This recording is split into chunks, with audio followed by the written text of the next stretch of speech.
बांधकाम विभागातील घोटाळ्याची चौकशी करण्यासाठी नेमलेल्या समितीवर अंबादास दानवे यांनी तीव्र आक्षेप नोंदवलाय। ते नेमकं काय म्हणालेत ऐकूया।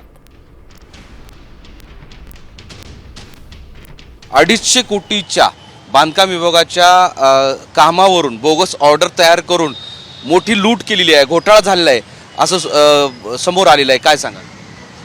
आता 250 कोटीची लूट कोणी केली हा एक महत्त्वाचा प्रश्न आहे आणि याच्यात अधिकारी 100%।